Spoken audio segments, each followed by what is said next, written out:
வணக்கம். நான் புதுச்சேரி மாநிலத்தை சேர்ந்த விவசாயி. தற்போது நான் போன சம்பா பருவத்தில் இயற்கை விவசாயத்தில் நான் இயற்கை விவசாயம் இது வரைக்கும் பண்ணது கிடையாது. நான் இயற்கை விவசாயம் பண்ண ஆரம்பித்தேன். சம்பாவில் கருப்பு கவுனின்ற நெல் எனக்கு டிபார்ட்மெண்ட் மூலியமாக கொடுத்தாங்க. அந்த கருப்பு கவுனியை நடவு பண்ணி 1 ஏக்கர் நடவு பண்ணேன். அதில் எல்லாமே இயற்கையாகவே எல்லா இதையும், அதாவது பஞ்சகாவியா, மீன் அமிலம் எல்லாத்தையும் யூஸ் பண்ணேன் நான். வேறு ஃபெர்டிலைசரே நான் யூஸ் பண்ணலை. இயற்கையாகவே நான் அறுவடை பண்ணி 14 மூட்டை ஆச்சு. 1 ஏக்கரில் அறுவடை பண்ணி வச்சுருக்கேன்.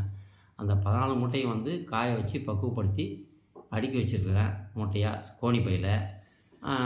இது வரைக்கும் நான் அதை எதுலேயும் வெளியிடலை. நான் இப்போ தான் வெளியிடுறேன். நான் அந்த இருக்குது என்கிட்ட 14 மூட்டை நெல்லாவோ இல்லை அரிசியாவோ யாருன்னா தேவைப்படுவர் இந்த கீழ்காணும் தொடர்பு முகவரிக்கு, அதாவது காண்டாக்ட் நம்பருக்கு தொடர்பு கொண்டு இந்த நெல்லை நெல்லாவோ அரிசியாவோ நீங்கள் எடுத்துக்கிறதுக்கு விரும்புவோர் தொடர்பு கொள்ளலாம்.